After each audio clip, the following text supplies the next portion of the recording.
तव कथामृतं तप्तजीवनं कविभिरीडितं कल्मषापहं श्रवणमंगलं श्रीमदाततं भुवि गृह्णन्ति ये भूरिदा जनाः। श्री श्री रामकृष्ण कथामृत चतुर्थ खंड पृष्ठा 29। निष्काम कर्म श्रीरामकृष्ण फल समर्पण और भक्ति।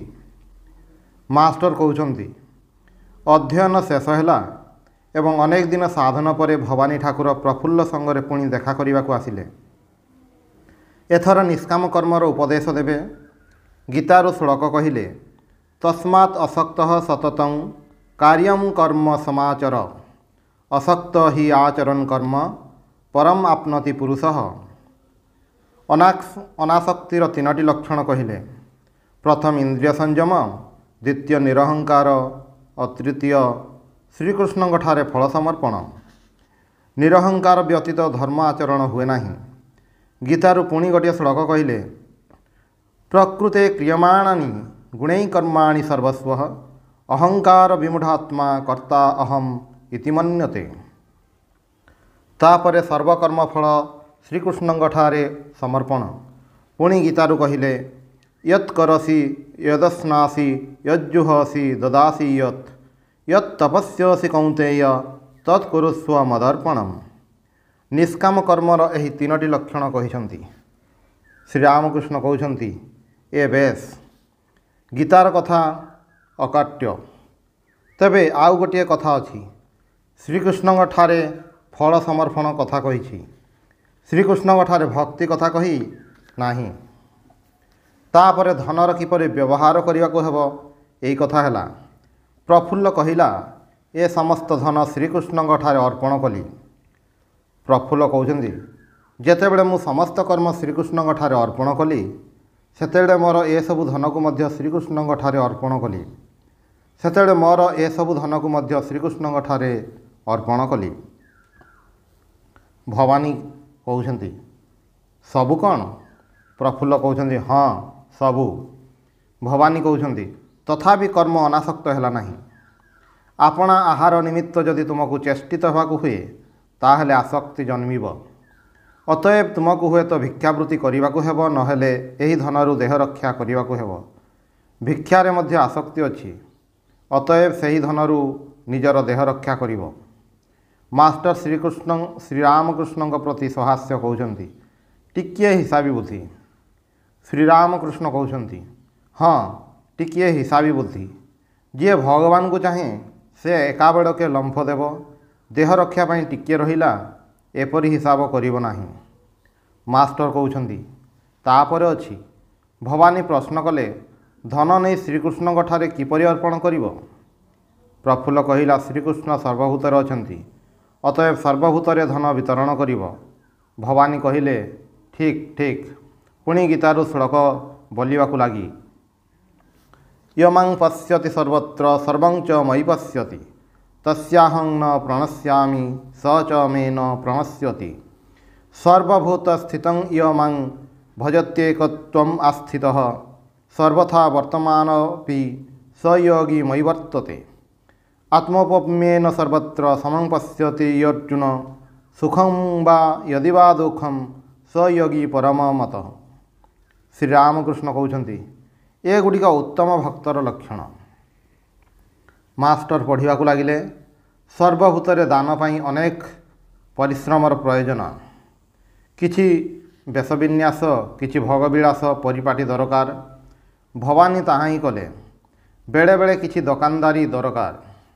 श्रीरामकृष्ण विरक्त होई कहउछंती दकानदारी दरकार? जेपरि स्वभाव सेपरि कथा मध्य बाहरे। राति दिन विषय चिंता लोकंक संगरे कपटता यही सब करी करी कथा गुड़िक मध्य एहिपरि हो जाए। मूला खाइले मूलार हाकुटी उठे। दकानदारी कथाटा न कही अन्य भाव कही होइथांता। निजको अकर्ता जानी कर्ता परि कार्य करिबा। से दिन जणे गीत गाउथिला। से गीत भितरे लाभ क्षति एहिपरि अनेक कथा थिला। गीत गाइबाको मु मना कली। जहाँ राति दिन भाइब सेही कथा ही बाहरे। पुस्तक पाठ चलला। एथर ईश्वर दर्शनर कथा। प्रफुल्ल एवं देवी चौधुराणी होइछि। बैशाख शुक्ल सप्तमी तिथि। देवी नौका उपरे बसी दिवा सहित कथबार्ता करुछि। ଚନ୍ଦ୍ର ଉଠିଛି, ଗଙ୍ଗାରେ ଡଙ୍ଗାର ଲଙ୍ଗର ପଡ଼ିଛି, ନୌକା ଉପରେ ଦେବୀ ଓ ସଖୀ ଦ୍ୱୟ ଅଛନ୍ତି। ଈଶ୍ୱର କ'ଣ ପ୍ରତ୍ୟକ୍ଷ ହୁଅନ୍ତି? ଏହି ଆଲୋଚନା ହେଉଛି। ଦେବୀ କହିଲେ, ଯେପରି ଫୁଲର ଗନ୍ଧ ପ୍ରତ୍ୟକ୍ଷ, ସେହିପରି ଈଶ୍ୱର ମନର ପ୍ରତ୍ୟକ୍ଷ ହୁଅନ୍ତି। ଈଶ୍ୱର ମାନସ ପ୍ରତ୍ୟକ୍ଷର ବିଷୟ। ଶ୍ରୀରାମକୃଷ୍ଣ କହୁଛନ୍ତି, ମନର ପ୍ରତ୍ୟକ୍ଷ? ଏ ମନର ନୁହେଁ, ଶୁଦ୍ଧ ମନର। ଏ ମନ ରହେ ନାହିଁ, ବିଷୟ ଶକ୍ତି ଏତେ ଟିକିଏ ଥିଲେ ହୁଏ ନାହିଁ। ମନ ଯେତେବେଳେ ଶୁଦ୍ଧ ହୁଏ, ଶୁଦ୍ଧ ମନ କହିପାର, ଶୁଦ୍ଧ ଆତ୍ମା ମଧ୍ୟ କହିପାର। ମାଷ୍ଟର କହୁଛନ୍ତି, ମନ ଦ୍ୱାରା ଯେ ସହଜରେ ପ୍ରତ୍ୟକ୍ଷ ହୁଏ ନାହିଁ, ଏ କଥା ଟିକିଏ ପରେ ଅଛି। କହିଛି, ପ୍ରତ୍ୟକ୍ଷ କରିବାକୁ ଦୂରବୀକ୍ଷଣ ପ୍ରୟୋଜନ। ଏହି ଦୂରବୀକ୍ଷଣର ନାମ ଯୋଗ। ତାପରେ ଯେପରି ଗୀତାରେ କୁହାଯାଇଛି, ଯୋଗ ତିନି ପ୍ରକାର, ଜ୍ଞାନ ଯୋଗ, ଭକ୍ତି ଯୋଗ, କର୍ମଯୋଗ। ଏହି ଯୋଗ ଦୂରବୀକ୍ଷଣ ମାଧ୍ୟମରେ ଈଶ୍ୱରଙ୍କୁ ଦେଖାଯାଏ। ଶ୍ରୀରାମକୃଷ୍ଣ କହୁଛନ୍ତି, ଏ ଅତି ଭଲ କଥା, ଗୀତାର କଥା। ମାଷ୍ଟର କହୁଛନ୍ତି, ଶେଷରେ ଦେବୀ ଚୌଧୁରାଣୀଙ୍କର ସ୍ୱାମୀଙ୍କ ସଙ୍ଗରେ ଦେଖାହେଲା। ସ୍ୱାମୀଙ୍କ ଉପରେ ଭାରି ଭକ୍ତି। ସ୍ୱାମୀଙ୍କୁ କହିଲେ, ତୁମେ ମୋର ଦେବତା। ମୁଁ ଅନ୍ୟ ଦେବତାଙ୍କର ଅର୍ଚ୍ଚନା କରିବାକୁ ଶିଖୁଥିଲି, ଶିଖିପାରିଲି ନାହିଁ। ତୁମେ ସବୁ ଦେବତାଙ୍କର ସ୍ଥାନ ଅଧିକାର କରିଛ। ଶ୍ରୀରାମକୃଷ୍ଣ କହୁଛନ୍ତି ସହାସ୍ୟ, ଶିଖିପାରି ନାହିଁ, ଏହାର ନାମ ପତିବ୍ରତାର ଧର୍ମ। ଏପରି ମଧ୍ୟ ଅଛି। ପାଠ ସମାପ୍ତ ହେଲା, ଠାକୁରେ ହସୁଛନ୍ତି। ଭକ୍ତମାନେ ଚାହିଁଛନ୍ତି, ଠାକୁରେ ପୁଣି କ'ଣ କହିବେ। ଶ୍ରୀରାମକୃଷ୍ଣ ସହାସ୍ୟ କେଦାର ଓ ଅନ୍ୟାନ୍ୟ ଭକ୍ତମାନଙ୍କ ପ୍ରତି କହୁଛନ୍ତି, ଏହା ଏକ ଭାବରେ ମନ୍ଦ ନୁହେଁ। ପତିବ୍ରତା ଧର୍ମ। ପ୍ରତିମାରେ ଈଶ୍ୱରଙ୍କର ପୂଜା ହୁଏ, ଆଉ ଜୀବନ୍ତ ମନୁଷ୍ୟ ମଧ୍ୟରେ କ'ଣ ହେବ ନାହିଁ? ସେ ହିଁ ମନୁଷ୍ୟ ହୋଇ ଲୀଳା କରୁଛନ୍ତି। କିପରି ଅବସ୍ଥା ଯେ ଯାଇଛି। ହରଗୌରୀ ଭାବରେ କେତେ ଦିନ ଥିଲି, ପୁଣି କିଛି ଦିନ ରାଧାକୃଷ୍ଣ ଭାବରେ, କେତେବେଳେ ସୀତାରାମଙ୍କ ଭାବରେ। ରାଧାଙ୍କ ଭାବରେ କୃଷ୍ଣ କୃଷ୍ଣ କହୁଥିଲି, ସୀତାଙ୍କ ଭାବରେ ରାମ ରାମ କହୁଥିଲି। ତେବେ ଲୀଳାର ମଧ୍ୟ ଶେଷ ନାହିଁ। ଏହିସବୁ ଭାବ ପରେ କହିଲି, ମା, ଏ ସବୁଥିରେ ବିଚ୍ଛେଦ ଅଛି। ଯେଉଁଥିରେ ବିଚ୍ଛେଦ ନାହିଁ, ସେହିପରି ଅବସ୍ଥା କରିଦେ। ତେଣୁ କେତେଦିନ ଅଖଣ୍ଡ ସଚ୍ଚିଦାନନ୍ଦ ଭାବରେ ରହିଲି। ଦେବଦେବୀଙ୍କ ଛବି ଘରୁ କାଢ଼ିଦେଲି। ତାଙ୍କୁ ସର୍ବଭୂତରେ ଦର୍ଶନ କରିବାକୁ ଲାଗିଲି। ପୂଜା ଉଠିଗଲା। ଏହି ବେଲଗଛ ବେଲପତ୍ର ତଳିବାକୁ ଆସେ। ଦିନେ ପତ୍ର ତଳୁ ତଳୁ ଟିକିଏ ବକଳ ଉଠିଗଲା। ଦେଖିଲି ଗଛ ଚୈତନ୍ୟମୟ। ମନ କଷ୍ଟ ହେଲା। ଦୁବ ତଳିବାକୁ ଯାଇ ଦେଖିଲି, ଆଉ ପୂର୍ବ ପରି ତଳି ପାରୁନାହିଁ। ସେତେବେଳେ ଜୋର କରି ତଳିବାକୁ ଲାଗିଲି। ମୁଁ ଲେମ୍ବୁ କାଟି ପାରୁନଥିଲି। ଦିନେ ବହୁ କଷ୍ଟରେ ଜଇ କାଢ଼ି କହି ତାଙ୍କ ସମ୍ମୁଖରେ ବଳି ବୋଲି ଭାବି କାଟି ପାରିଥିଲି। ଦିନେ ଫୁଲ ତଳିବା ବେଳେ ଦେଖାଇଦେଲେ, ଗଛରେ ଫୁଲ ଫୁଟିଛି, ଯେପରି ସମ୍ମୁଖରେ ବିରାଟଙ୍କର ପୂଜା ହୋଇଯାଇଛି। ବିରାଟଙ୍କ ମସ୍ତକରେ ଫୁଲତଡ଼ା, ଆଉ ଫୁଲତୋଳା ହେଲା ନାହିଁ। ସେ ମନୁଷ୍ୟ ହୋଇ ମଧ୍ୟ ଲୀଳା କରୁଛନ୍ତି। ମୁଁ ଦେଖେ ସାକ୍ଷାତ ନାରାୟଣ। କାଠକୁ ଘଷିଲେ ଯେପରି ନିଆଁ ବାହାରେ, ଭକ୍ତିର ଜୋର ରହିଲେ ମନୁଷ୍ୟଠାରେ ହିଁ ଈଶ୍ୱର ଦର୍ଶନ ହୁଏ। ଭଲ ଥପ ହେଲେ ବଡ଼ ବଡ଼ ରହି ଭାକୁର ଖପ୍ କରି ଖାଆନ୍ତି। ପ୍ରେମ ଉନ୍ମାଦ ହେଲେ ସର୍ବଭୂତରେ ସାକ୍ଷାତକାର ହୁଏ। ଗୋପୀମାନେ ସର୍ବଭୂତରେ ଶ୍ରୀକୃଷ୍ଣଙ୍କୁ ଦର୍ଶନ କରିଥିଲେ। ସର୍ବତ୍ର କୃଷ୍ଣମୟ ଦେଖିଥିଲେ। କହିଥିଲେ, ମୁଁ କୃଷ୍ଣ। ସେତେବେଳେ ଉନ୍ମାଦ ଅବସ୍ଥା। ଗଛ ଦେଖି କହନ୍ତି, ଏମାନେ ତପସ୍ୱୀ ଶ୍ରୀକୃଷ୍ଣଙ୍କର ଧ୍ୟାନ କରୁଛନ୍ତି। ତୃଣ ଦେଖି କହନ୍ତି, ଶ୍ରୀକୃଷ୍ଣଙ୍କୁ ସ୍ପର୍ଶ କରି କିପରି ପୃଥିବୀର ରୋମାଞ୍ଚ ହୋଇଛି ଦେଖ। ପତିବ୍ରତା ଧର୍ମ, ସ୍ୱାମୀ ଦେବତା। ତାହା ହେବ ନାହିଁ କାହିଁକି? ପ୍ରତିମାରେ ପୂଜା ହୁଏ, ଆଉ ଜୀବନ୍ତ ମନୁଷ୍ୟ ହେବ ନାହିଁ। ପ୍ରତିମାରେ ଆବିର୍ଭାବ ହେବା ପାଇଁ ତିନୋଟି ଜିନିଷ ଦରକାର। ପ୍ରଥମ ପୂଜାରୀର ଭକ୍ତି, ଦ୍ୱିତୀୟ ସୁନ୍ଦର ପ୍ରତିମା, ତୃତୀୟ ଗୃହସ୍ୱାମୀର ଭକ୍ତି। ବୈଷ୍ଣବ ଚରଣ କହିଥିଲା, ଶେଷରେ ନରଲୀଳାରେ ହିଁ ମନ ନିବିଷ୍ଟ ହୋଇଯାଏ। ତେବେ ଗୋଟିଏ କଥା ଅଛି, ତାଙ୍କୁ ସାକ୍ଷାତକାର ନ କଲେ ଏପରି ଲୀଳା ଦର୍ଶନ ହୁଏ ନାହିଁ। ସାକ୍ଷାତକାରର ଲକ୍ଷଣ କ'ଣ ଜାଣ? ବାଳକ ସ୍ୱଭାବ ହୁଏ। କାହିଁକି ବାଳକ ସ୍ୱଭାବ ହୁଏ? କାରଣ ଈଶ୍ୱରଙ୍କର ବାଳକ ସ୍ୱଭାବ। ତେଣୁ ଯିଏ ତାଙ୍କୁ ଦର୍ଶନ କରନ୍ତି, ତାଙ୍କର ମଧ୍ୟ ବାଳକ ସ୍ୱଭାବ ହୋଇଯାଏ। ଏହି ଦର୍ଶନ ହେବା ବାଞ୍ଛନୀୟ। ସୁତରାଂ ତାଙ୍କର ସାକ୍ଷାତକାର କିପରି ହେବ? ତୀବ୍ର ବୈରାଗ୍ୟ। एहीपरि हेबा दरकार। जेपरि कहिब कौन हे जगत पिता मु कौन जगत बाहरे मते तुमे दया करिब नाही। सड़ा जी जहाँ को चिंता करे से ताहार सत्ता पाए। शिव पूजा कले शिवंकर सत्ता मिले। जड़े रामंकर भक्त से सारा दिन हनुमानंकर चिंता करती भावती मु हनुमान होइछि। शेषरे तांकर ध्रुव विश्वास है जे तांकर टिके लांज मध्य बाहरी। शिव अंशरे ज्ञान हुए विष्णु अंशरे भक्ति हुए। जहाँकर शिव अंश सेमानंकर ज्ञानीर स्वभाव, जहाँकर विष्णु अंश सेमानंकर भक्तर स्वभाव। मास्टर कहउछंती चैतन्य देव आपण कहिथिले तांकर तो ज्ञान भक्ति होइथिला। श्री रामकृष्ण विरक्त होई कहउछंती तांको कथा अलगा, से ईश्वरंकर अवतार। जीव तांको भितर बहुत पार्थक्य। तांकर एपरि वैराग्य जे सार्वभौम जेतेबेले तांको जीभरे चीनी रखिदेले चीनी पवन रे फरफर होई उड़ीगला, अदा हेला नहीं। सर्वदा ही समाधिस्थ। केते बड़ कामजयी। जीव सहित तांकर तुलना। सिंह 12 वर्षरे थरे रमण करे किंतु मांस खाए। घर चटिया खुद खाए किंतु राति दिन रमण करे। सेहीपरि अवतार आउ जीव। जीव काम त्याग करे पुणी हुए तो दिने रमण हो जाए, संभाली पारे नहीं। मास्टर प्रति लज्जा कहीं जे ज्ञानी से काहाकू भय करती नहीं। लज्जा घृणा और भय यही तीनोटी थिबा पर्यंत धर्म साधन रे मनुष्य कृतकार्य हो पारे नहीं। एगुड़िक हूँ पाश अष्टपाश अच्छी तो जी नित्य सिद्ध ताहार संसार रे भय कौन। जी भल खेलाड़ी ताहार कौन सी भय न थाए। नित्य सिद्ध मन कले संसार मध्य रही पारे। कहीं कहीं दुईटी तरबारी धरी खेली पारती। एपरी खेलाड़ी जे ढेला पड़िले तरबारी रे बाजी भांगी जाए।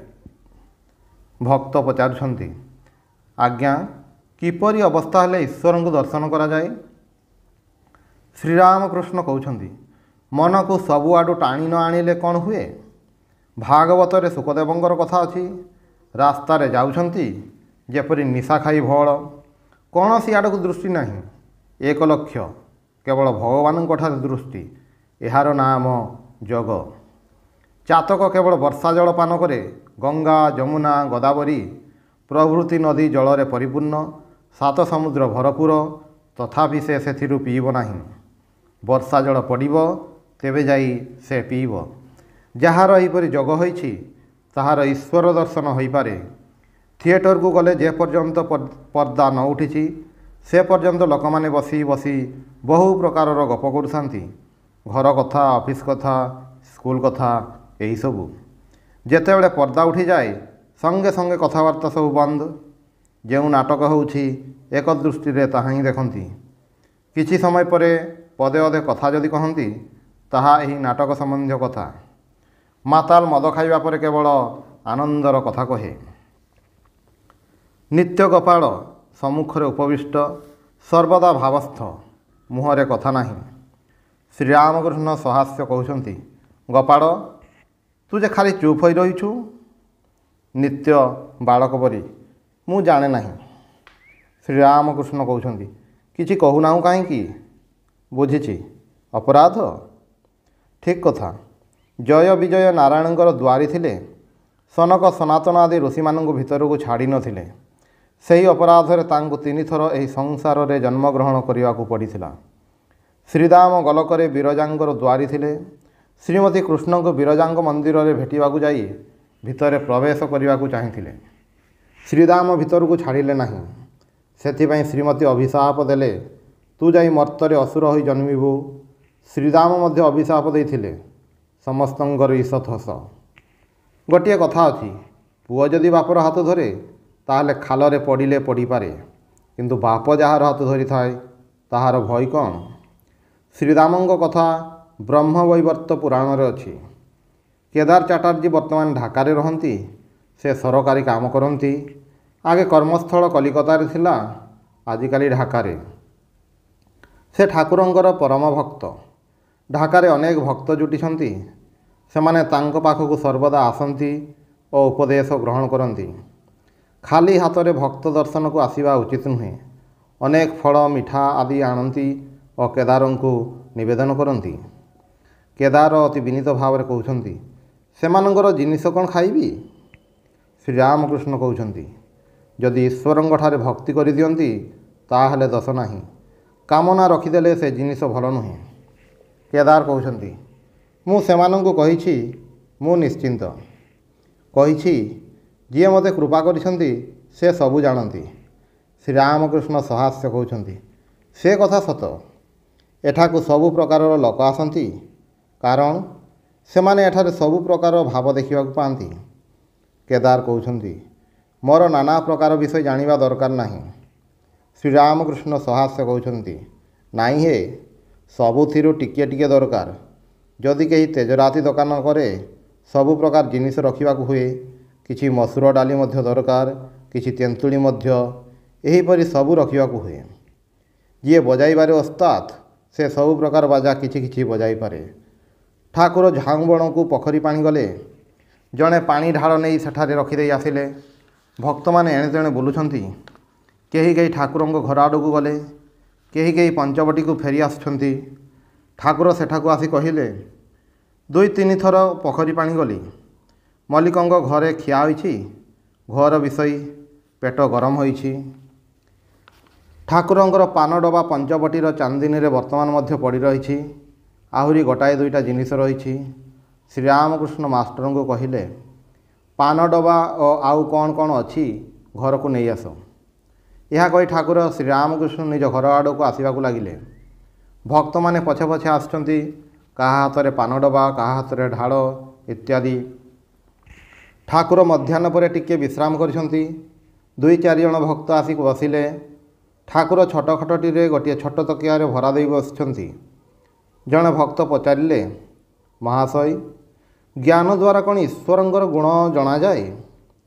ଠାକୁର କହିଲେ, ତାହା ଏହି ଜ୍ଞାନ ଦ୍ୱାରା ହୁଏ ନାହିଁ। ତାଙ୍କୁ କ'ଣ ସହଜରେ ଜଣାଯାଏ?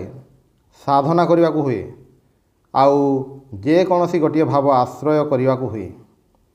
ଦାସ୍ୟ ଭାବ ଋଷିମାନଙ୍କର ଶାନ୍ତ ଭାବ ଥିଲା। ଜ୍ଞାନୀମାନଙ୍କର କିପରି ଭାବ ଜାଣ? ସ୍ୱସ୍ୱରୂପକୁ ଚିନ୍ତା କରିବା। ଜଣେ ଭକ୍ତଙ୍କ ପ୍ରତି ସହାସ୍ୟ, ତୁମର କ'ଣ? ଭକ୍ତଟି ନୀରବ ରହିଲେ। ଶ୍ରୀରାମକୃଷ୍ଣ ସହାସ୍ୟ କହୁଛନ୍ତି, ତୁମର 2ଟି ଭାବ, ସ୍ୱସ୍ୱରୂପକୁ ଚିନ୍ତା କରିବା, ପୁଣି ସେବ୍ୟ ସେବକ ଭାବ ମଧ୍ୟ ଅଛି। କ'ଣ ଠିକ୍ ନା ନାହିଁ? ଭକ୍ତ ସହାସ୍ୟ ଓ କୁଣ୍ଠିତ ଭାବରେ କହୁଛନ୍ତି, ଆଜ୍ଞା ହଁ। ଶ୍ରୀରାମକୃଷ୍ଣ ସହାସ୍ୟ କହୁଛନ୍ତି, ତେଣୁ ହାଜରା କହେ, ତୁମେ ମନ କଥା ସବୁ ବୁଝିପାର। ଖୁବ୍ ଆଗେଇ ଗଲେ ଏହିପରି ଭାବ ହୁଏ। ପ୍ରହ୍ଲାଦଙ୍କର ହୋଇଥିଲା। କିନ୍ତୁ ଏହି ଭାବ ସାଧନ ପାଇଁ କର୍ମର ପ୍ରୟୋଜନ। ଜଣେ କଳି ଗଛର କଣ୍ଟା ଡାଳ ହାତରେ ଧରିଛି, ହାତରୁ ଝର ଝର ରକ୍ତ ବହୁଛି, କିନ୍ତୁ କହୁଛି ମୋର କିଛି ହୋଇନାହିଁ, କଷ୍ଟ ହେଉନାହିଁ। ପଚାରିଲେ କହେ, ଠିକ୍ ଅଛି, ଠିକ୍ ଅଛି। ଏହିପରି କଥା କେବଳ ମୁହଁରେ କହିଲେ କ'ଣ ହେବ? ଭାବ ସାଧନା କରିବାକୁ ପଡ଼େ। ଭକ୍ତମାନେ ଠାକୁରଙ୍କର କଥାମୃତ ପାନ କରୁଛନ୍ତି। ଓଂ ନିରଞ୍ଜନମ୍ ନିତ୍ୟମନନ୍ତ ରୂପଂ ଭକ୍ତାନୁକମ୍ପାଧିତ ବିଗ୍ରହଂ ବୈ ଈଶାବତାରಂ ପରମେଶମିଡ୍ୟଂ ତ୍ୱଂ ରାମକୃଷ୍ଣଂ ଶିରସା ନମାମି।